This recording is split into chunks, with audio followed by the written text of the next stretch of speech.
Well, hey, good morning, everybody. Welcome to another episode of The Unlock Show. I'm your host, Tracy Wilson. It's an absolute pleasure to be here with you guys today.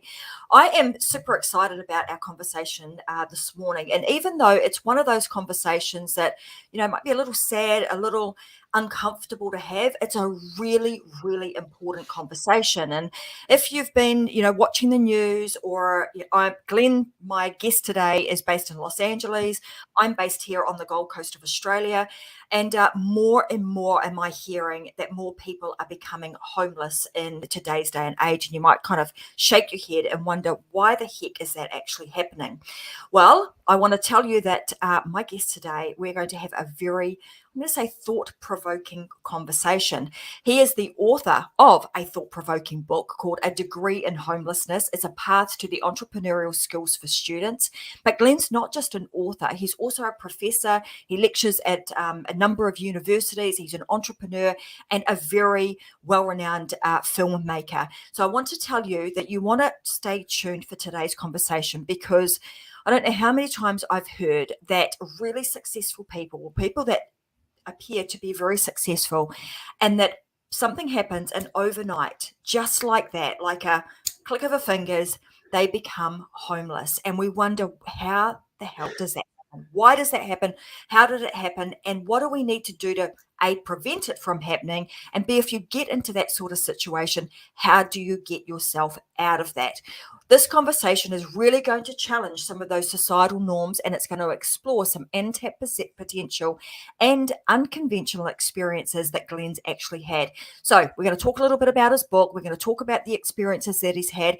And more importantly, we're going to be talking about why this is happening and what the heck can we do about it. So welcome to the show, all the way from Los Angeles and the USA. Great to have you here, Glen, joining me in Gold Coast, I'm Australia. excited. I think this is my first Gold Coast podcast. So is it? Well, welcome to the sunny Gold Coast.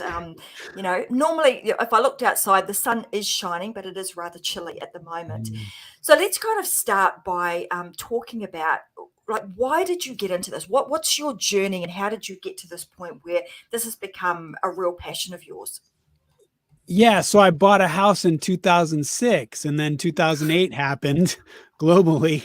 And my bank told me I got cut back at work. I was teaching at University of California, Riverside at the time, and they needed to cut my salary back.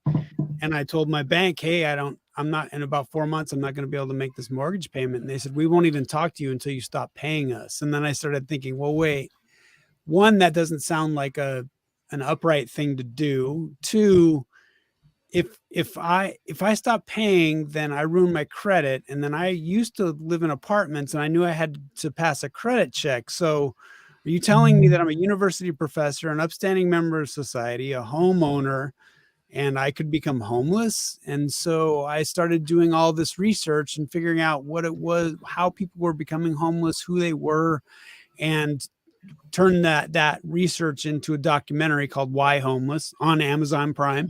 And that just led me down this path of understanding how this is happening. And really the crazy thing is, in the US, we saw it get better for about 4 years until the economy was in full swing again around 2012. And then we're exactly the same spot we were in, or worse, that we were in 2008 with homelessness. And I think with the global economy, it's not just the US, it's Australia, it's Europe, it's these problems that kind of come with that.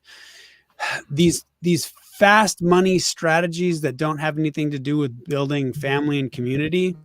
And then when people fall down, they don't have a backup plan. If they don't have family and community, and if they don't have systems to support them while they fell down, well, then you end up homeless. And then it's this downward spiral of depression and worthlessness, and people treating you like you're not really human. And then you start believing that you're not really human, and then bad decisions. And it just becomes really complex really fast. Yeah, absolutely. We end up in this real downward spiral. And you're right. When we look back, I was saying to you before we jumped on today that, I grew up in a small town in New Zealand. Homelessness, I didn't really see anybody in my hometown homeless. It just wasn't a thing. And as I've got older and I've traveled a bit, and your eyes start to be open and you start seeing homelessness around you. And now, like, fast forward, we're now in 2023, and I'm in a country, America, the place of opportunity. I mean, Australia, right behind them in terms of, this is the land of opportunity too. And all of a sudden, we find ourselves in a situation where regular, everyday people, in fact, well-educated people, are finding themselves in this kind of position. And when we're seeing month after month, I mean, here in Australia, month after month after month, the Reserve Bank raising the interest rates, the economy in turmoil, people finding themselves under constant mortgage pressure and pressure to just try and, I'm going to say, survive every week, paycheck to paycheck. And sometimes those paychecks don't even stretch week to week. We're finding more and more people, finding themselves in the situation where they are becoming homeless. And even just to get a property, to rent a property, you're standing in a queue, that's 100 deep, trying to just get a roof over your family's head. It's a pretty sad situation when we find ourselves there, and it seems to be a repeating cycle, doesn't it?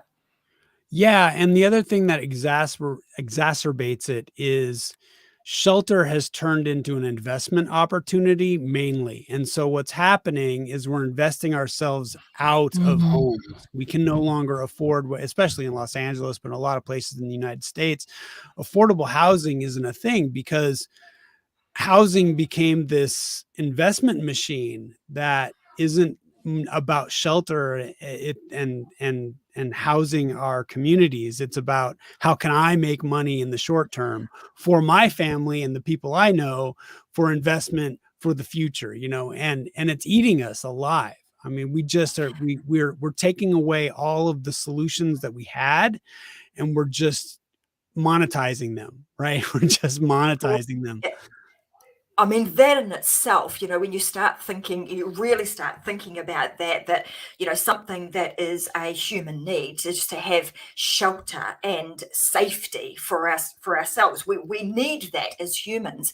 And like you say, we've kind of monetized that. We've overlaid this very, I'm going to say, ruthless entrepreneurial thinking to it. And it's become a vehicle to make money, and almost, dare I say it, fueled by often a lot of greed. And then we're even seeing that with things like Airbnb, where we thought, hey, this is a great thing. We can now get cheap accommodation for even holidays. And all of a sudden, a lot of those properties that were on the market for regular people to be able to rent and to families to have homes are no longer available. So it's a really fascinating conversation when you start thinking about what actually happened. Yeah, I think, and especially in the US, there was a guy in New York that told me, if you weren't living life on the edge, you were taking up too much space. And there's this idea that money is movement, and you have to make money. And especially in the United States, it's a country, and it's always been about what you can get for yourself. You're playing a game. You're trying to game the rules. You're trying to be, being sly is something in the US that we're told is kind of an attribute, right? It's just, and really, if you can make money, you are a worthwhile human being. If you cannot make money, you are not a worthwhile human being. So we play into this, and then what happens is we amp ourselves up into this situation where we're just always trying to make money, because that's what we need to do in order to survive. And that's the good thing. That means you're picking yourself up by your bootstraps, and it's become this value judgment, and it's eating us. It's eating us.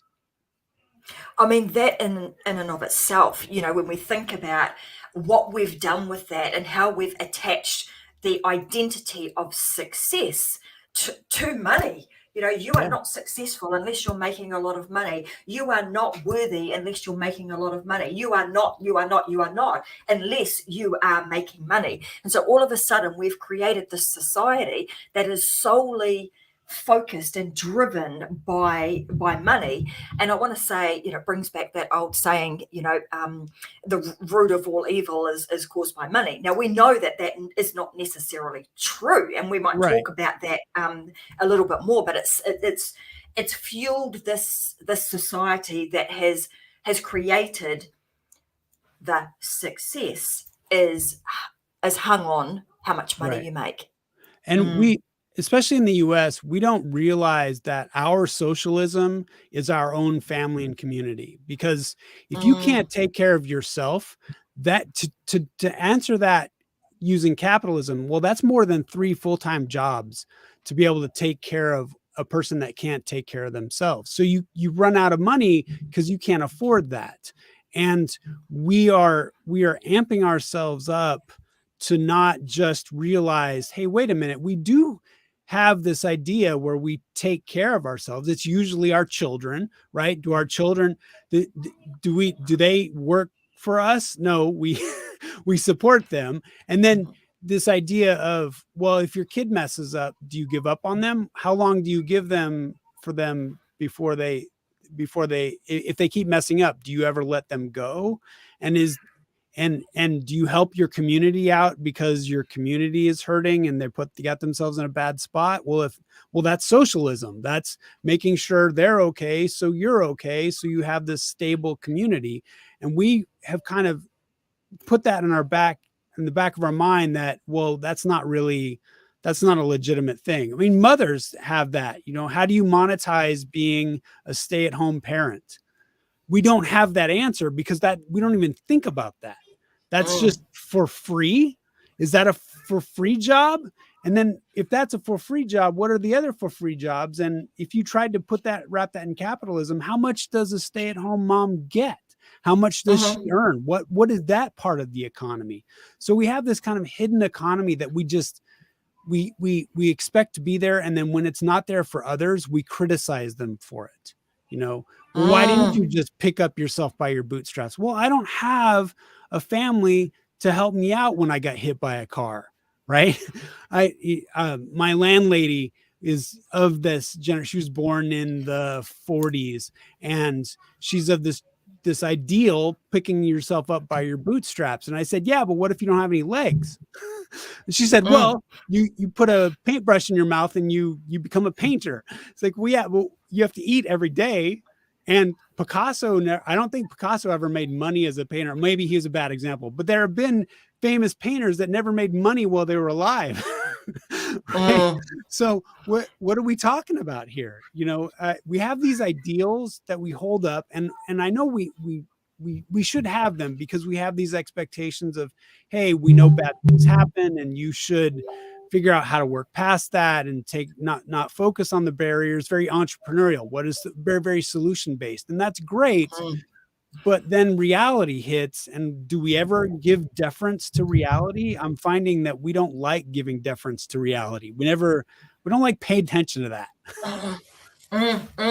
So often we'll look, try to get people to look at things through rose-colored glasses, and what's the solution and what's the best case scenario here, and how do you get out of this, when in fact maybe the person they don't have the resources, they don't have the skills, they don't have the support to be able to even pull themselves up from a situation. So you're kind of speaking something that is really dear to my heart, which is around family. And I come from being of Maori descent, so a New Zealander. Our whole ethos or philosophy is about, it takes a community to raise a child. And when we have that and we see this often in sort of I'm going to say Indigenous type families, because they are used to that. They're used to working as a tribe, working as a group of people to help one another move forward. And I think slowly over time, that has been diminished because we've we have shifted in our societal norms and being, I just got to take care of myself, look after number one, make sure I'm doing this. And like you were saying, in some cases, just when my child gets to a certain point and they're not doing all the right things, well, I can just cut them off, so to speak, and it's they're not my problem anymore. And if I look at things like that, it's not my problem. We end up with this particular situation that we've got now, and often, and those people that are falling on hard times are finding that they've got nowhere else to go. Whereas in the past, they would have turned to a family member or a family member would have just said, put their arms around them, come with me, you're right, I got you, we'll take care of you for a period of time until, and this is, we've heard this a lot too, and until you get back on your feet. I've got you until you get back on your feet. So are we actually seeing that diminish? Have we seen that kind of concept go by the wayside? Yeah. So I have a hypothesis. I've talked to a lot of homeless people all over the United States, and I have seen very few Asian homeless people and very few Hispanic homeless people. There are some, always, but the idea is when you're 18 and you're American, get out of the house, get a job, be your own person, right? Where in Asian communities and Hispanic communities that have come from places that have been impoverished, they understand the power of sticking together. So they're not going to let their 18-year-old go out on their own and become homeless. They're not, they understand that there is family. When I was at one point married and my wife was of Mexican descent, and we had this house and it was 1,195 square feet. And when they would come to visit, they would all stay in the house. They would just find a place. And that was the idea, this family, family, family. And they loved each other for it. And I was always just kind of thrown off by that, because I thought, well, there's 12 of you, this is a small house, and they love staying together. Whereas my parents would come and they'd say, well, we'll get a hotel room, and it's just them. It's just them, And so we have this idea that you need to spread out. We need to have this. We need to have this land. We need to have. I knew someone that decided that since she was 40, she needed a BMW. Now, why? Why is that? That's an arbitrary thing, right? But there's this idea that there's this status symbol, and by the time I'm 40, I should have a BMW. Now, I understand using that as motivation, but what does that really mean? What is the meaning of life, right?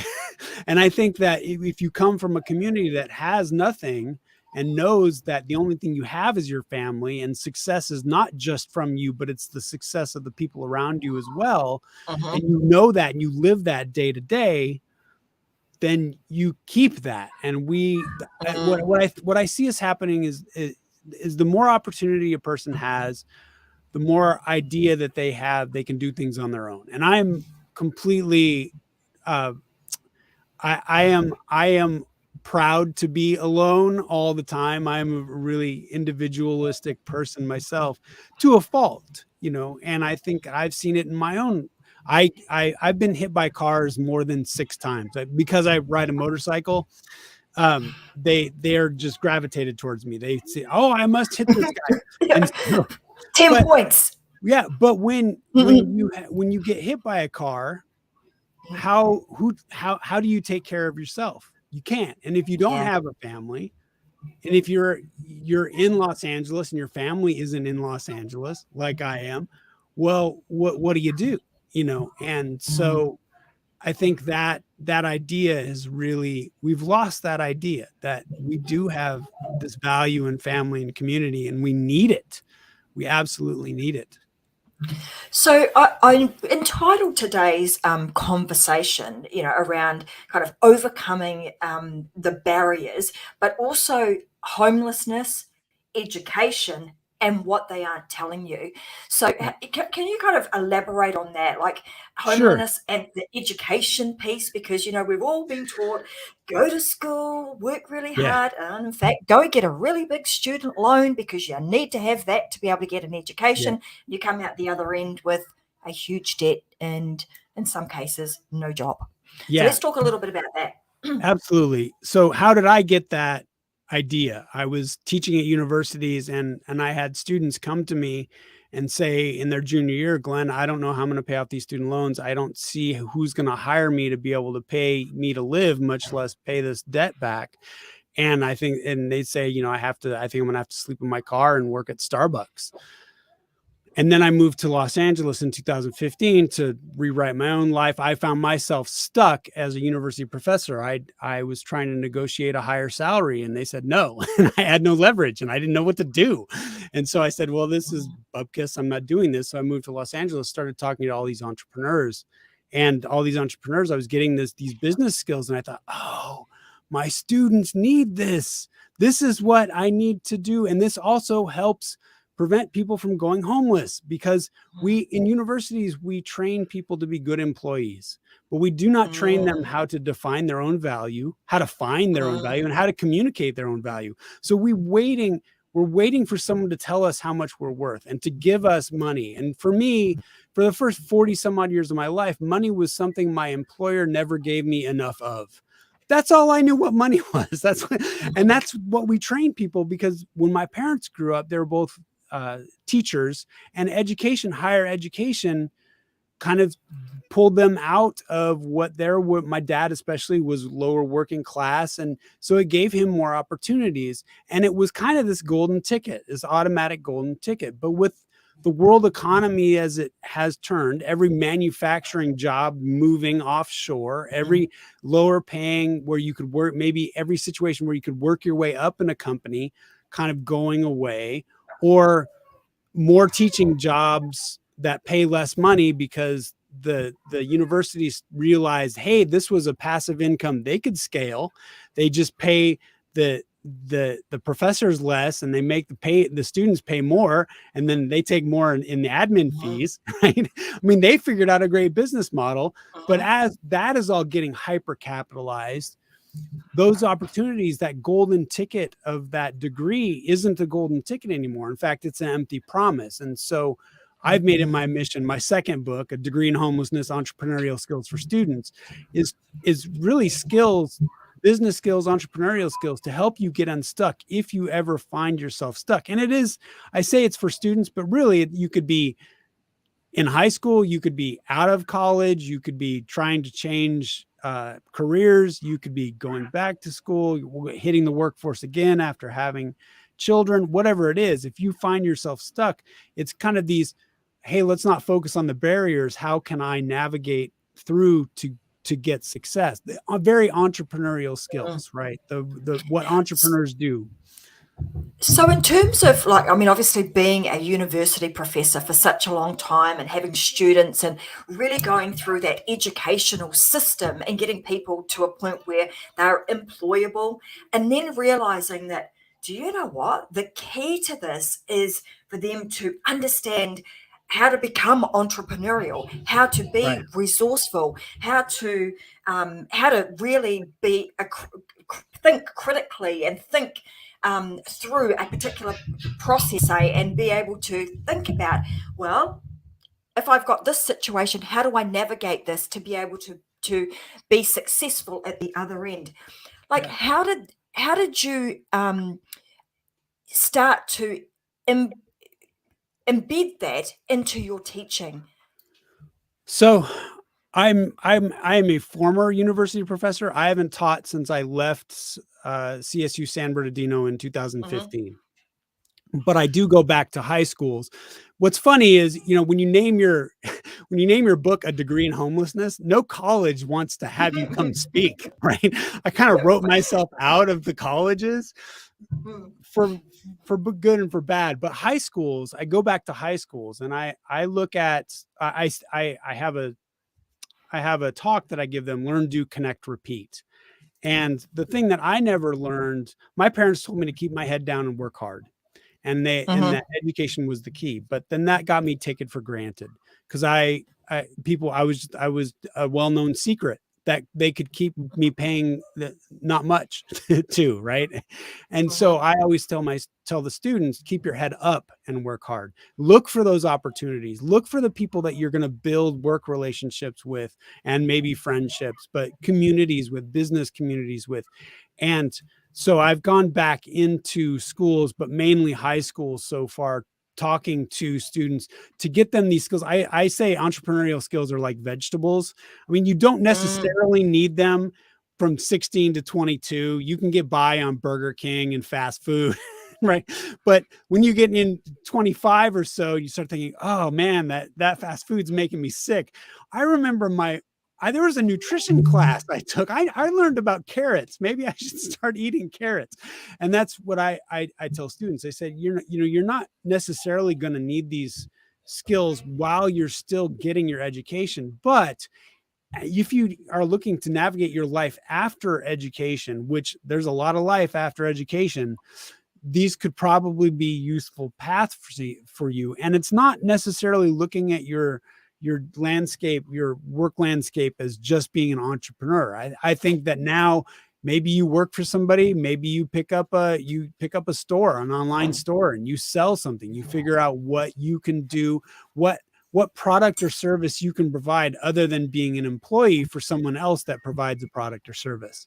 And it really kind of is all of that mind expansion of, it starts with, I asked them, I say, first thing, you have value, believe it or not, because I didn't think I ever had value. My value was the degree I had. That was the training I had. I had no value except the degree I got from the almighty university, right? And then my employer gave me value. And so I tell the students I talk to, I say, you have value, period. You are not a valueless human being, but you have to decide what that value is and how to communicate that. And you also have to decide the value that people are willing to pay you for. Funny story. So my first book came out, Things I've Learned from the Homeless. And I thought, oh, I can make money as a public speaker, speaking on homelessness and hearts and minds. Well, but homelessness is a sad story. And even though I called myself the happily homeless guy, because it was all about strategies, no one wanted to pay me to talk about homelessness, because that gives nobody joy. And the other thing I talked to them, I said, money is a transfer for joy. You're giving someone joy, and they are paying you for that. So you have to figure out what joy you can give people that they're willing to give you money for, right? Because you have some joys that just you give people joy, but they don't recognize that as something that they're going to pay money for. You have to figure out what joy is worth money to people, and how much money, and what your leverage is, and all of that fun stuff. That's a really good, I suppose, analogy and comparison to make. We don't, growing up, most people don't like vegetables. I was a meat and potatoes girl until I kind of got into my 20s and decided, oh, actually, these veggies are not too bad. But you're right. Once we get there, we realize that, gosh, I actually need these things to continue to nourish my body. I need to continue to learn and grow, and learn, do, connect, and repeat, like you're saying. Do that over and over and over again, so that I can continue to strengthen my my success muscles, is what I like to call them. And you talked about sort of this exchange of money, and I know that you've also spoken about how money is stored energy. I have heard you talk about that in the past. Can you just explain that concept a little bit further? Because we talked earlier on about, I brought up the analogy of, money is the root of all evil. And that's not the full kind of story, right? So do you want to kind of expand on that? Yeah, absolutely. There is this idea that people look at money and they see people that accrue money as greedy people, and they look at the ethical conundrums with accruing money. And you can get yourself into a judgment trap if you start looking at how other people make money. And if you look at just your idea of what you use money for, how you use it, and how much you need, and why you need that. A friend of mine said that money to him was energy. And I really liked that idea because it's stored. You did something, or you provided for something for that piece of paper, that fiat currency. And then you will then trade that fiat currency for someone else's goods or services.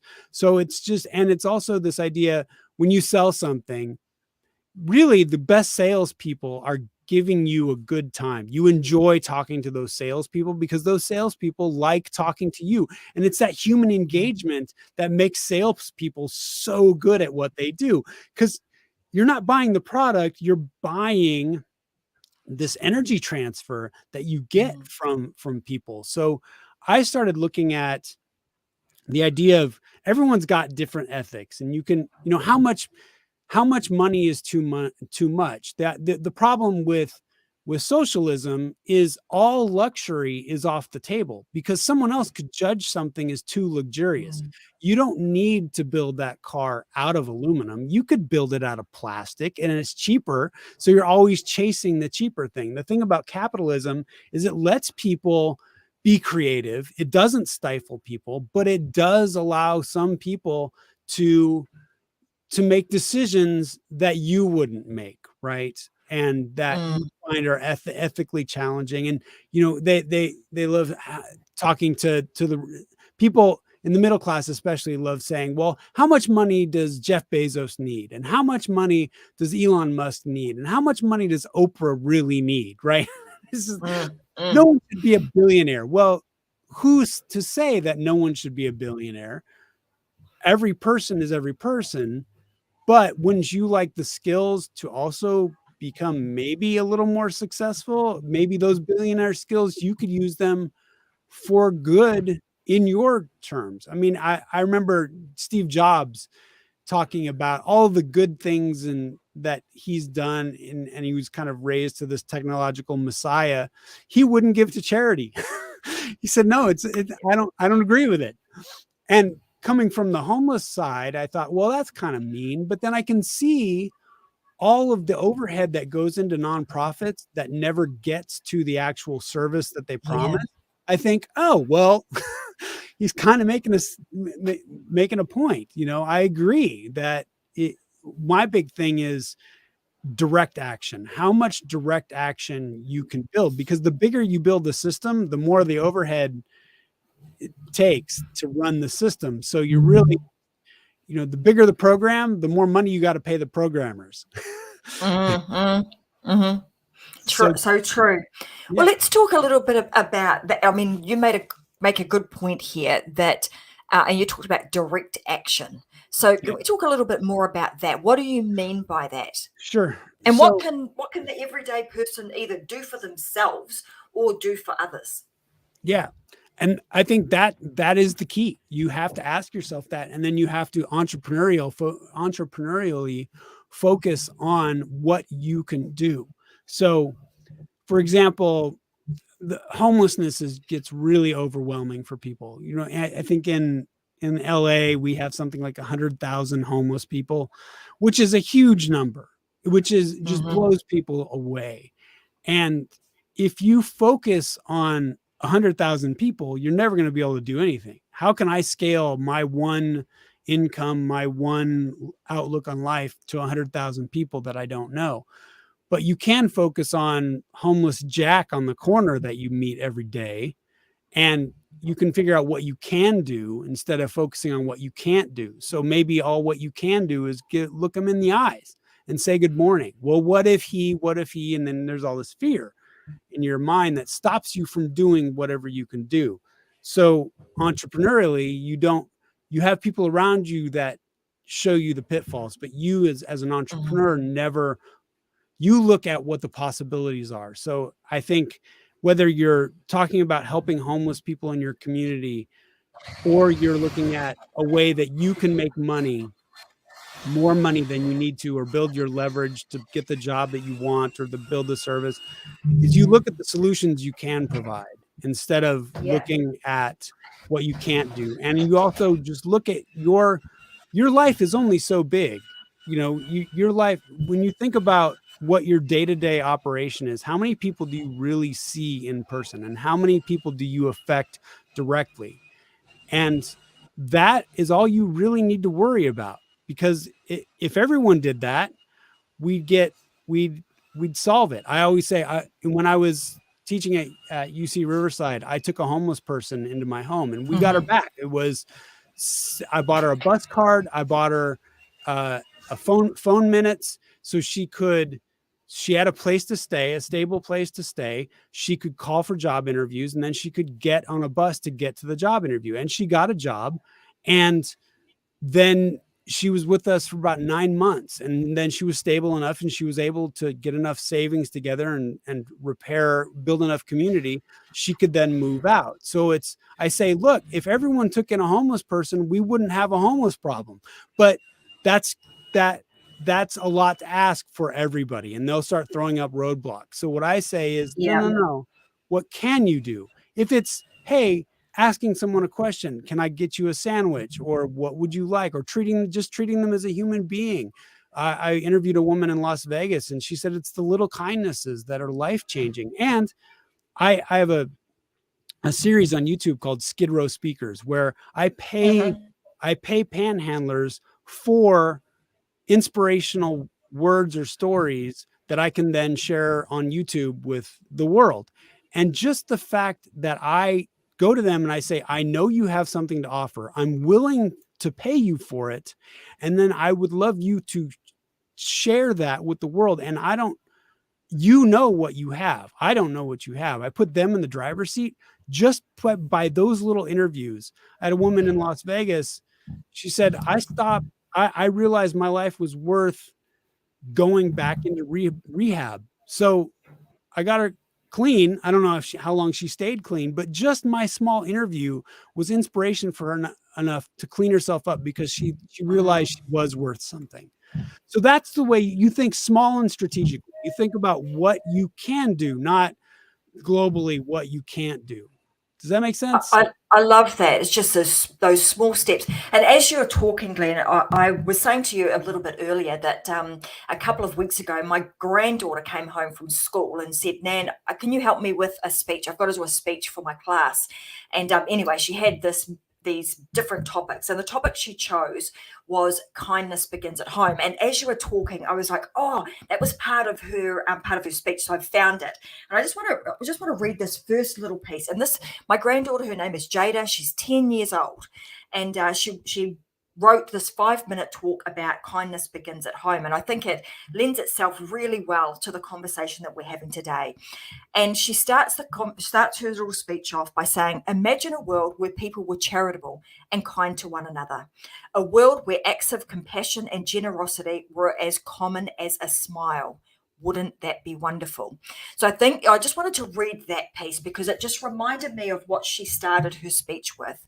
And what you were just saying is that often we try and think of these big grandiose solutions, when in fact it doesn't need to be that. It just needs to be as simple as a smile at somebody, an acknowledgement that they're there, a wave, a something that it just says, I see you.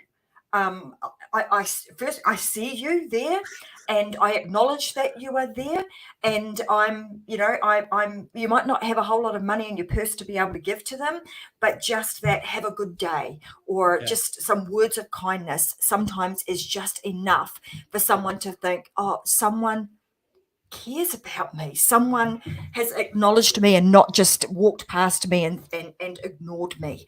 And that's often all we need, just as as to keep us going sometimes. Yeah.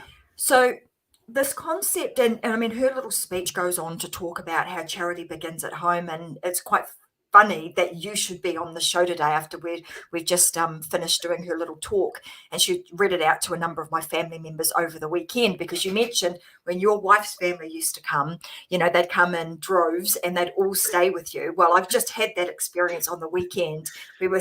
I had 25 family members staying with me over the weekend, so I totally get that. I have come from a big family, and luckily enough, I would like to think that no matter who it is in our family that falls on hard times, there's somebody there to give them a bit of a helping hand.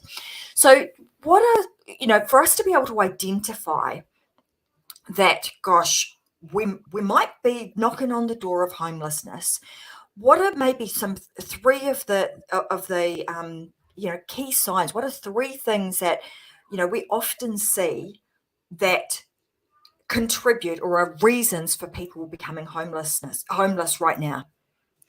Yeah, we again live our lives on the edge so much. I had a friend that she decided that she could do things if she could make the monthly payments, and that's it. So she had no liquid assets. It was all credit. Well, that's fine as long as you have a job every month or a paycheck every month. And so they had no backup plan. And I think that a lot of people get into that situation where they're just always spending the money that's coming in, and they have no resource to even have 2 or 3 months of a backup. What do I do in case I can't make now money? Right. Because you always need now money, especially in Western world, there you have to have now money. So how do you get that? And then there's sickness. People, that old saying, if you don't have your health, I mean, again, I've been hit by cars. I've broken bones. I lived that. I've been 2 months in a wheelchair relearning how to walk. That changes your life. When you live all of a sudden in a wheelchair, you've had ability to walk. And now if your world isn't ADA compliant, Americans with Disabilities compliant, you can't get things done, So there's health, there's income, and all of these. And then there's strife. There's so many women that have, or let's say stereotypically, the abused woman idea. When I first started doing research about homelessness, what intrigued me was the, in quotes, middle class homeless, right? And then a homeless advocate was saying, well, what makes a child middle class? Because what is middle class? Middle class is an income.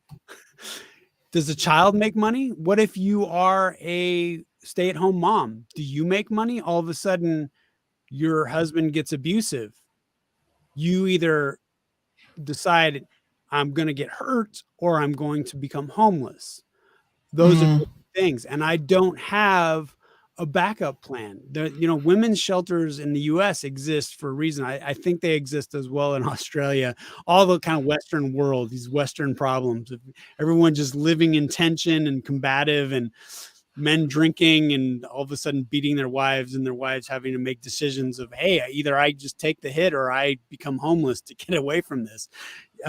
So those are kind of the three things of you built this, in the US, everything, and I'm sure in Australia as well, everything to be costs money, just to be, right? You taking up even public land. Well, you can walk on the sidewalk, but you can't stop on the sidewalk. And you sure as heck can't lay down on the sidewalk. That's not what public land is for. So we have these human functions of, hey, we need to sleep, we need to go to the bathroom, we need to clean, we need to feel useful. And then all of that, we have monetized all of that. So if you can't be human, make enough money to be human, any parts of those humanity things, then you're homeless. Then you're not, because shelter is one of the biggest costs. And that usually, I know people that have jobs and can't afford housing. That's happened so much in Los Angeles. But this idea of a stable place to stay, a stable, safe place to sleep, is really, you have to make a certain amount of money or have a community that will support you when you can't make that now. I mean, that's the thing, isn't it? You talked about having this safety net of cash that will tide you over should something happen. And the reality is that most people don't have that. Most people are living paycheck to paycheck, and when that paycheck is gone, it's like, oh my God, we're in doggy doo-doo right now, and I have no way of being able to create more money, because the job I have, you say at the beginning, you went to your employer and said, hey, I think I'm ripe for a pay rise, and they went, yeah, no, I don't think we'll do that today.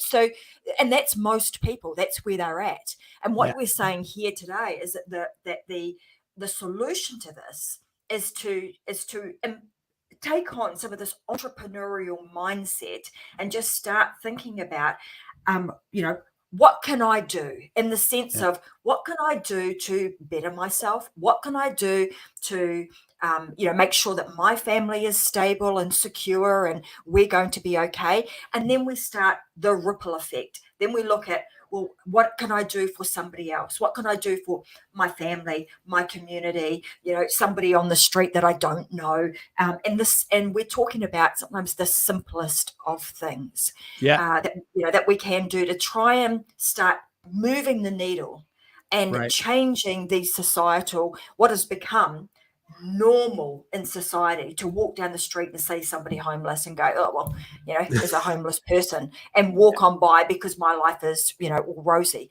So we're encouraging people today to just, stop for a moment, think about these things, think about how resourceful and resilient are you?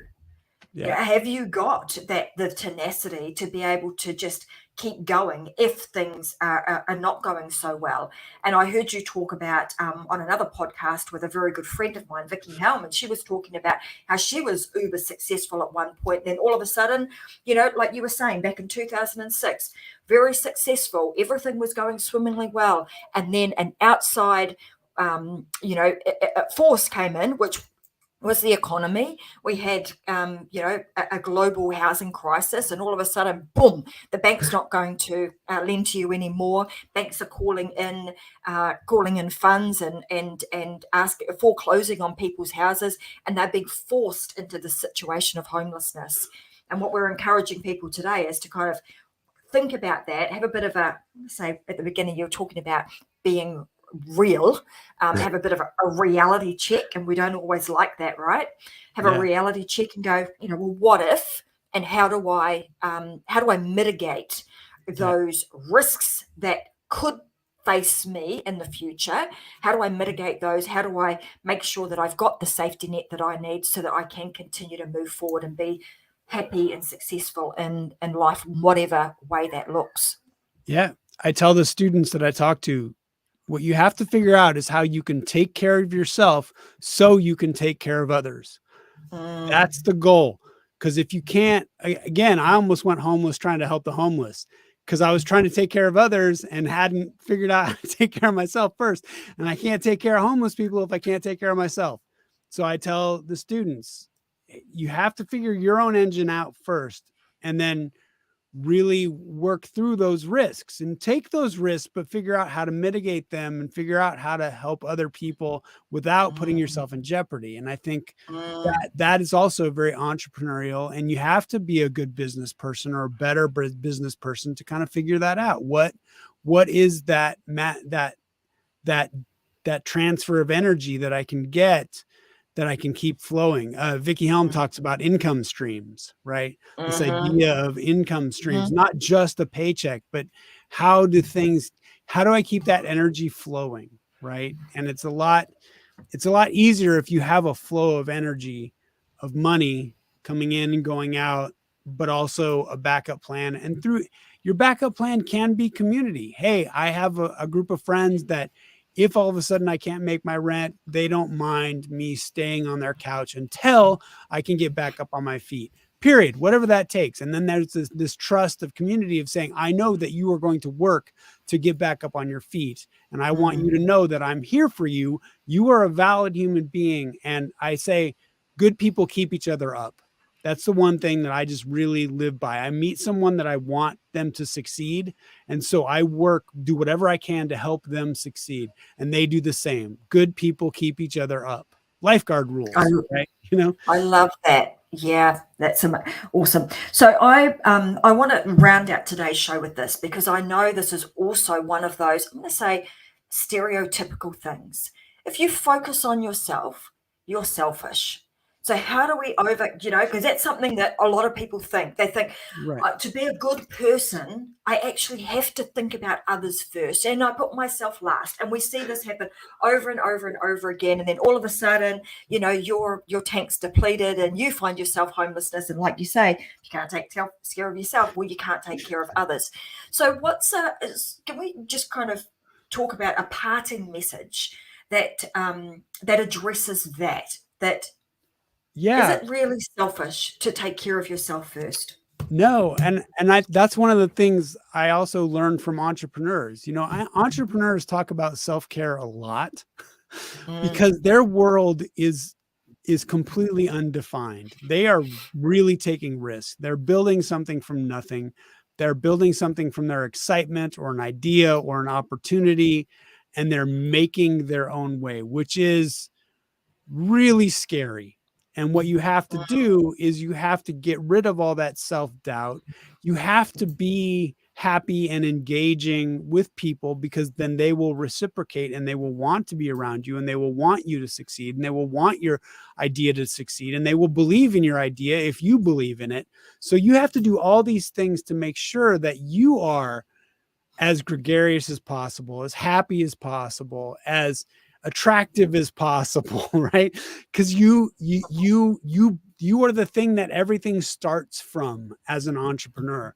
And that's a really great key. Entrepreneurs spend a lot of time making sure that they're good. My landlady, she was brilliant. When I moved in here in 2015, she would always say, she's an old 1950s starlet and actor.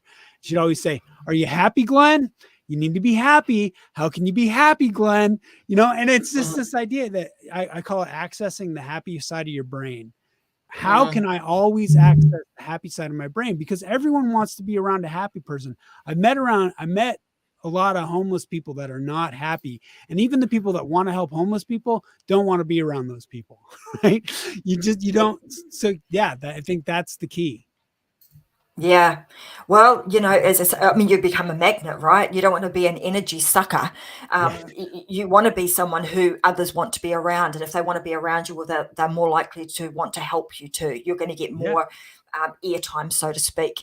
So I want to share with everybody, because this has been a really interesting conversation, and you've got books, you've got some films that you've created, programs where you help people, really exercise their entrepreneurial muscles.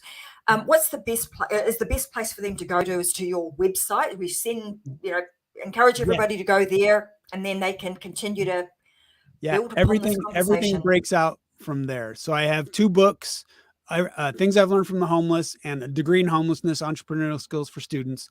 I have a documentary on Amazon Prime called Why Homeless. It's about who the homeless people are in the United States, how they got there, what it's like being homeless, and how the successful ones get out of it. And then I have different short film projects that I publish on YouTube and Vimeo.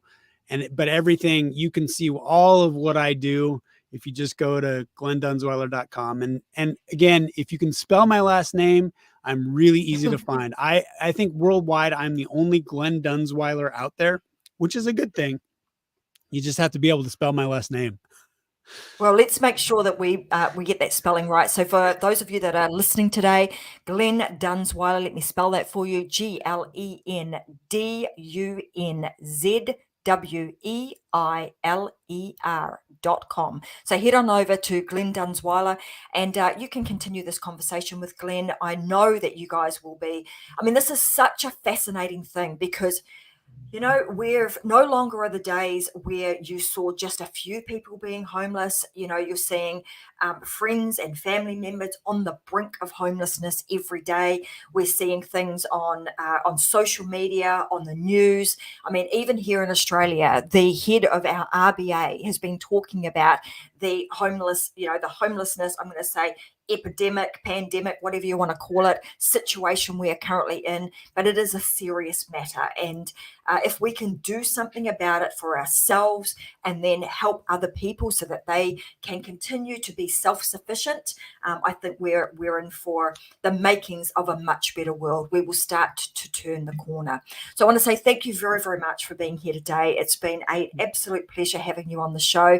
For everybody else that's listening, for those of you that have enjoyed today's show, please make sure that you share this with your friends. If there's just one thing that you found inspiring, motivational, thought-provoking throughout today's conversation, then I am sure somebody else in your life will find the same thing. So make sure that you share it. You can find us on all major podcasting platforms, also on Facebook, YouTube, and everywhere else you can possibly think of. You will find The Unlocked Show with Tracy Wilson. Make sure you go and find that, and you can share this episode and other episodes that you think might be useful for other people too.